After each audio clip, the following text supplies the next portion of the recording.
بسم اللہ الرحمن الرحیم۔ السلام علیکم۔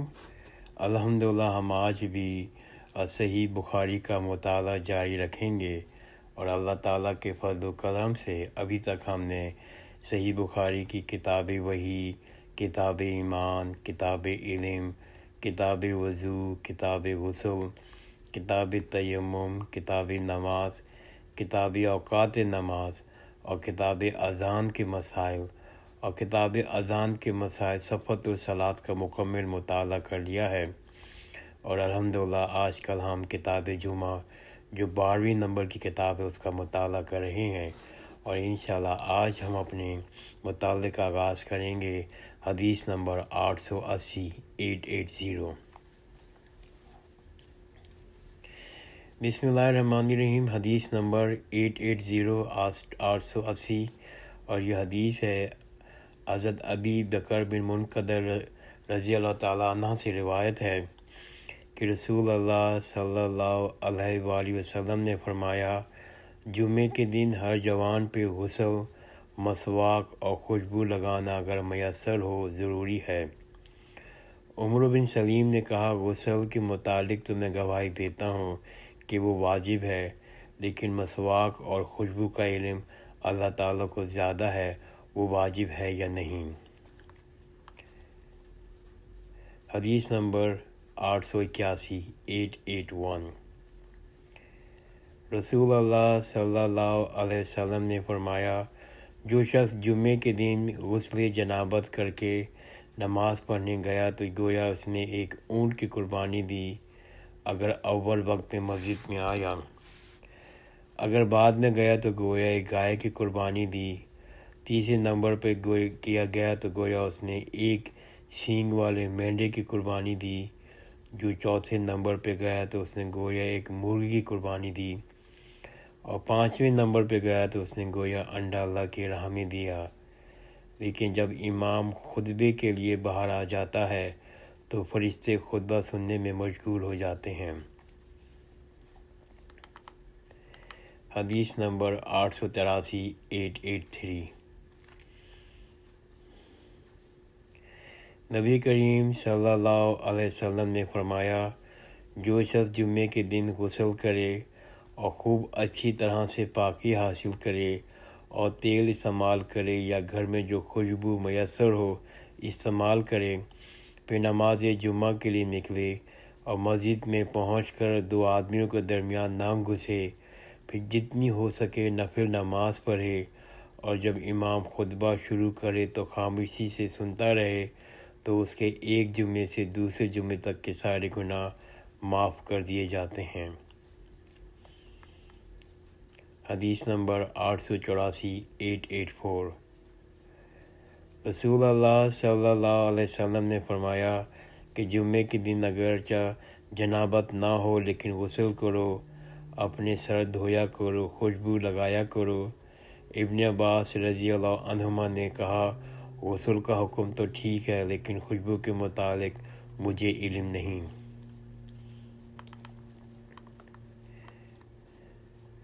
حدیث نمبر 886 حضرت عمر بن خطاب رضی اللہ عنہ نے ریشم کی دھاری دار جوڑا مسجد نبوی کے باہر بکتا ہوا دیکھا تو کہنے لگے، یا رسول اللہ، بہتر ہو اگر آپ اسے خرید لیں اور جمعے کے دن اور وفود جب آپ صلی اللہ علیہ وسلم کے پاس آئیں تو ان کی ملاقات کے لیے آپ اسے پہنا کریں۔ اس پر نبی کریم صلی اللہ علیہ وسلم نے فرمایا، اسے تو وہی پہن سکتا ہے جس کی آخرت میں کوئی حصہ نہ ہو۔ اس کے بعد رسول اللہ صلی اللہ علیہ وسلم کے پاس اسی طرح کے کچھ جوڑے آئے تو اس میں سے ایک جوڑا آپ نے حضرت عمر بن خطاب رضی اللہ عنہ کو عطا فرمایا۔ انہوں نے عرض کیا، یا رسول اللہ، آپ مجھے جوڑا پہنا رہے ہیں، حالانکہ اس سے پہلے عطارد کے جوڑے کے بارے میں آپ نے کچھ ایسا فرمایا تھا۔ رسول اللہ صلی اللہ علیہ وسلم نے فرمایا، میں نے اسے تجھے پہننے کے لیے نہیں دیا۔ چنانچہ حضرت عمر رضی اللہ عنہ نے اسے ایک مشرک بھائی کو پہنا دیا جو مکے میں رہتا تھا۔ حدیث نمبر 887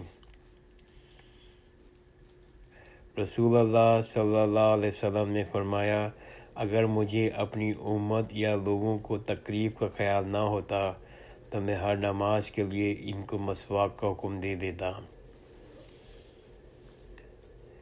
حدیث نمبر 888 رسول اللہ صلی اللہ علیہ وسلم نے فرمایا، میں تم سے مسواک کے بارے میں بہت کچھ کہہ چکا ہوں۔ حدیث نمبر 889 نبی کریم صلی اللہ علیہ وسلم جب رات کو اٹھتے تھے تو منہ کو مسواک سے خوب صاف کرتے۔ حدیث نمبر 892 نبی کریم صلی اللہ علیہ وسلم کی مسجد کے بعد سب سے پہلا جمعہ بنو ابو القیس کی مسجد میں ہوا، جو بحرین کے مالک جواسی میں تھی۔ نبی کریم صلی اللہ علیہ وسلم کی مسجد کے بعد سب سے پہلا جمعہ بنو عبد القیس کی مسجد میں ہوا، جو بحرین کے مالک جواسی میں تھی۔ 893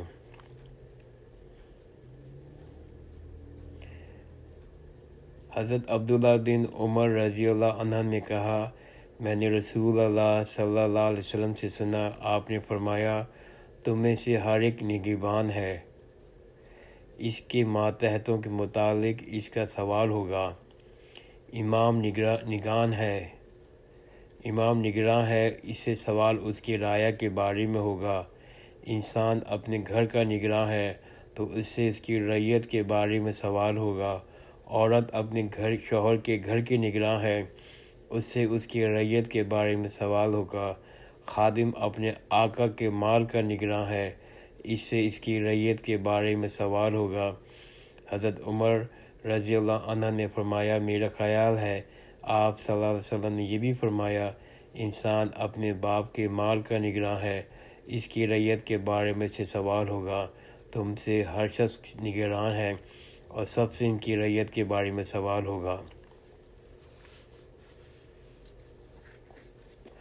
حضرت عبداللہ بن عمر رضی اللہ عنہ نے کہا، میں نے رسول اللہ صلی اللہ علیہ وسلم سے سنا، آپ نے فرمایا، تم میں سے ہر ایک نگراں ہے، اس کے ماتحتوں کے بارے میں اس سے سوال ہوگا۔ امام نگراں ہے، اس سے سوال اس کی رعایا کے بارے میں ہوگا۔ انسان اپنے گھر کا نگراں ہے، اس سے اس کی رعیت کے بارے میں سوال ہوگا۔ عورت اپنی بیوی کی نگراں ہے، اس سے اس کی رعیت کے بارے میں سوال ہوگا۔ خادم اپنے آقا کے مال کا نگراں ہے، اس سے اس کی رعیت کے بارے میں سوال ہوگا۔ حضرت ابن عمر رضی اللہ عنہ نے فرمایا، میرا خیال ہے آپ صلی اللہ علیہ وسلم نے یہ بھی فرمایا، انسان اپنے باپ کے مال کا نگراں ہے، اس سے اس کی رعیت کے بارے میں سوال ہوگا۔ تم میں سے ہر شخص نگراں ہے اور سب اس کی رعیت کے بارے میں سوال ہوگا، اور سب سے اس کی رعیت کے بارے میں سوال ہوگا۔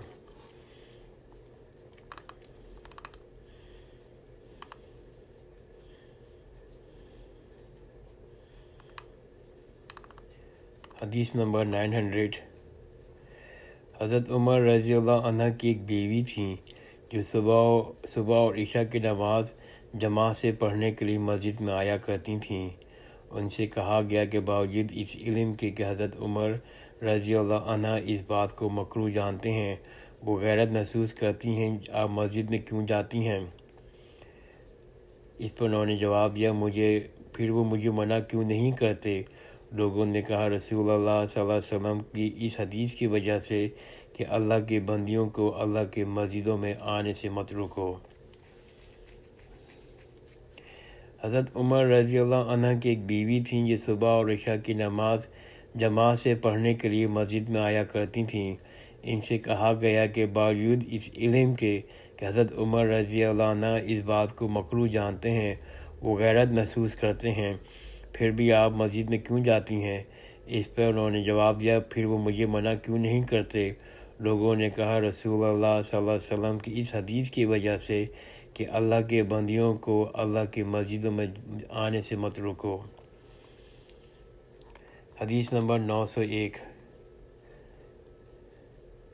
حضرت عبداللہ بن عباس رضی اللہ عنہما نے اپنے مؤذن سے ایک دفعہ بارش کے دن کہا، اشہد ان محمد رسول اللہ کے بعد حی علی الصلاۃ، نماز کی طرف آؤ، نہ کہنا بلکہ یہ کہنا کہ صلوا فی بیوتکم، اپنے گھروں میں نماز پڑھ لو۔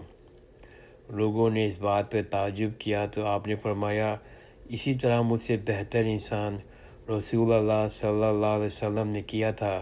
بے شک جمعہ فرض ہے اور میں مکروہ جانتا ہوں تمہیں گھروں سے باہر نکال کر مٹی اور کیچڑ پھسلوان میں چلواؤں۔ حدیث نمبر 901۔ عبداللہ بن عباس رضی اللہ عنہما نے اپنے مؤذن سے ایک دن بارش کے دن کہا، اشہد ان محمد رسول اللہ کے بعد حی علی الصلاۃ، نماز کی طرف آؤ، نہ کہنا بلکہ یہ کہنا کہ صلوا فی بیوتکم، اپنے گھروں میں نماز پڑھ لو۔ لوگوں نے اس بات پہ تعجب کیا تو آپ نے فرمایا، اسی طرح مجھ سے بہتر انسان رسول اللہ صلی اللہ علیہ وسلم نے کیا تھا۔ بے شک جمعہ فرض ہے اور میں مکروہ جانتا ہوں کہ تمہیں گھروں سے باہر نکال کر مٹی اور کیچڑ پھسلوان میں چلواؤں۔ حدیث نمبر 902۔ لوگ جمعے کی نماز پڑھنے اپنے گھروں سے اور اطراف مدینہ گاؤں سے مسجد نبوی میں باری باری آیا کرتے تھے۔ لوگ گرد و غبار میں چلے آتے، گرد میں اٹے ہوئے، پسینے میں شرابور، اس قدر پسینہ ہوتا کہ وہ تھمتا رکتا ہی نہیں تھا۔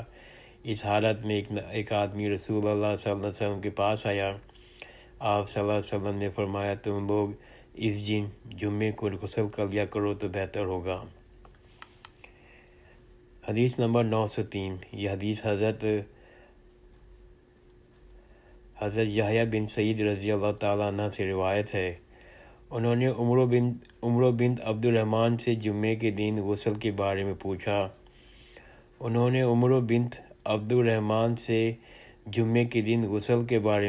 انہوں نے بیان کیا، حضرت عائشہ رضی اللہ عنہ فرماتی ہیں، لوگ اپنے کاموں میں مشغول رہتے اور جمعے کے لیے اس حالت میں میل کچیل میں چلے آتے، اس لیے ان سے کہا گیا کہ کاش تم لوگ کبھی غسل کر لیا کرو۔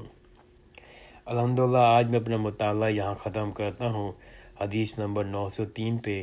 انشاءاللہ آئندہ کی نشست میں ہم لوگ حدیث نمبر 904 سے اپنا مطالعہ کا سلسلہ جاری رکھیں گے۔ جزاک اللہ خیر، خدا حافظ۔